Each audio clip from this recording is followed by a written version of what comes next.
Muchas gracias por seguir en sintonía de TN23. La Corte de Constitucionalidad otorgó un amparo provisional al vicepresidente de la República y con esto deja en suspenso el fallo de la Corte Suprema de Justicia. El 31 de julio, la Corte Suprema de Justicia aceptó para su trámite una petición de retiro de inmunidad en contra del vicepresidente de la República, Guillermo Castillo. El funcionario Castillo presentó una acción de amparo en contra de la decisión de los magistrados del Palacio de Justicia. La Corte de Constitucionalidad este lunes 3 de agosto, por unanimidad, resolvió otorgar amparo provisional al vicepresidente de la República y dejó en suspenso el fallo de la Corte Suprema. El hecho que se le haya dado un trámite muy rápido y se haya enviado se haya pretendido enviar inmediatamente al Congreso, pues no deja de sorprender.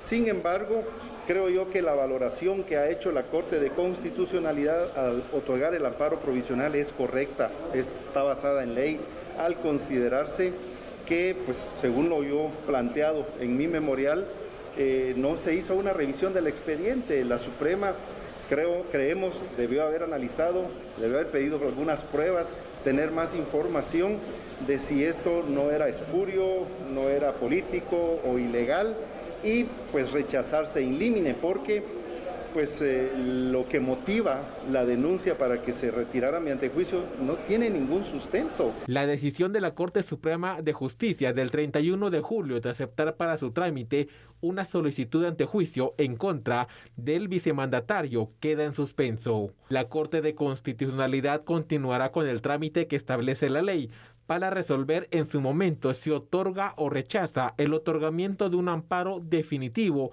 al vicepresidente de la República, Guillermo Castillo. Bueno, definitivamente Guatemala se ha convertido en un país donde todo se está resolviendo de esta manera, ¿no? Entre las cortes, la Corte de Constitucionalidad, la Corte Suprema de Justicia. Veamos algunos datos que es importante que usted recuerde para el contexto que hacemos de esto. Sandy, te recordarás que el pasado 31 de julio nosotros hablamos acá precisamente de la sorpresa que causaba que la Corte Suprema de Justicia resolvió en su momento aceptar para su trámite una petición para poder retirar el derecho de inmunidad, es decir, el antejuicio en contra del vicepresidente de la República, Guillermo Castillo. Esta petición, también como lo recordaremos, fue presentada por un abogado particular el 16 de julio de nombre Nimrod Israel González. En ella, en la petición hecha por el abogado, se acusó al vicepresidente de un supuesto nombramiento sospechoso en la Secretaría Nacional de Bienes de Extinción de Dominio, Senabed, y de esa cuenta fue que la Corte Suprema de Justicia resolvió pasar esto al Congreso. Es evidente, ¿no?, que utilizando los recursos legales permitidos por la ley, viene el equipo jurídico del vicepresidente, presentan un amparo para tratar de establecer si esta es una denuncia espuria y resulta que la Corte de Constitucionalidad resuelve el amparo provisional en favor del vicepresidente, deteniendo el trámite que había autorizado la Corte Suprema de Justicia. Esto se está volviendo una situación de corte siempre, ¿verdad? Así es, Julio. Entonces, todo esto deja en pausa también el proceso que se llevaría en el Congreso de la República con la Comisión Pesquisidora, que se debía seguir según manda la ley también. Entonces, aquí, para que aclaremos un poco también, se suspende este fallo y si en dado caso se otorgara en definitiva el amparo, es decir, que ya no procedería ningún proceso. Ya no procedería ningún proceso en contra del vicepresidente Guillermo Castillo. Esa sería la situación. Un momento difícil para el vicepresidente Castillo, he de decirlo, en el tema netamente político, porque al final de cuentas, dependiendo del resultado del fallo que se dio en la Corte de Constitucionalidad, hoy sabemos que fue a favor de él en cuanto a ampararlo, ¿verdad? Eso podía haber debilitado de una manera muy rotunda su figura vicepresidencial o en todo caso fortalecerlo o al menos protegerlo en el quehacer de su trabajo. Y en este caso, pues la Corte de Constitucionalidad lo que consideró básicamente es que no había un fundamento sólido. ¿Por qué? Porque se dio por un nombramiento que fue temporal. Esto es lo que argumentó la Corte de Constitucionalidad, un nombramiento temporal en la Senabed de una persona que estuvo 2 meses, pero después también logró comprobar el vicepresidente Castillo que a la vez de que este nombramiento era temporal para no dejar acéfala la institución, se hizo la convocatoria pública para nombrar ya de una manera permanente a quien se hiciera cargo de esta secretaría. Entonces, esos son los temas que o el aspecto que se tomó en consideración para resolver a favor del vicepresidente. Es importante aclarar esta situación para que se pueda entender un poco el proceso legal, porque ante todo yo creo que aunque sea una situación que incluso puede tener algún tinte incluso político, te diría, todo esto aquí lo que debe imperar políticos. Es la ley. Y en este caso, bueno, la Corte ha seguido el proceso y nos ha demostrado que sí lo puede hacer. Sí, entonces vemos que al final de cuentas, pues todos tienen la igualdad esa ante la ley, ¿no? Y aquí, pues, cualquiera persona que sea aún el funcionario más alto, pues se le pueden aplicar este tipo de procesos, pero también cuando los procesos están bien sustentados, también cuando los procesos no son espurios. ¿Qué significa que digamos en derecho que son espurios? Que se basan sobre temas que realmente no tienen una relevancia, es decir, dice la ley que los funcionarios públicos, Sandy, solo pueden hacer todo aquello que la ley les permite. Al vicepresidente de la República le toca a su cargo tener algunas secretarías de Estado y dirigir algunos segmentos de lo que es el gabinete de la República. Bueno, de hecho, el gabinete coordinarlo en sí en general. Y sí le corresponde hacer el nombramiento del secretario o secretaria de la Senaved. En este caso lo hizo de forma temporal mientras se aperturaba la convocatoria pública. Entonces, tal y como se ve el proceso, parece ser que estaba dentro de lo que demandan las funciones de la vicepresidencia como tal. Yo quisiera que nos ampliara, Julio, respecto a qué fue la información que la Corte de Constitucionalidad solicitó a la Corte Suprema de Justicia sobre este fallo también que ellos emitieron. Claro que sí, Sandy, y para ello veamos unos datos también en pantalla, porque esto va a ser importante que usted lo conozca. Fíjate, Sandy, que luego de conocerse públicamente que la Corte Suprema de Justicia había dado trámite a la solicitud de retiro de inmunidad, el vicepresidente Castillo presentó una acción de amparo ante la Corte, pero de constitucionalidad.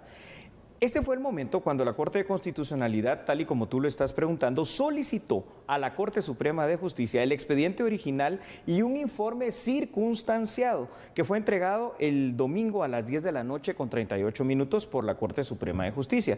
Finalmente, después de conocer este expediente, entonces ya el día de hoy la Corte de Constitucionalidad otorgó el amparo provisional en contra, pero en contra de la resolución de la Corte Suprema de Justicia, a quien ordenó que en su momento, mejor dicho, había ordenado remitir al Congreso las diligencias de antejuicio contra el vicepresidente y por el momento, ¿verdad?, este acto está detenido.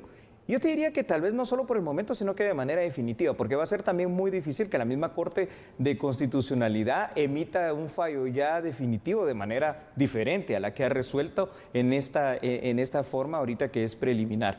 Bueno, ahí se tiene, ¿no?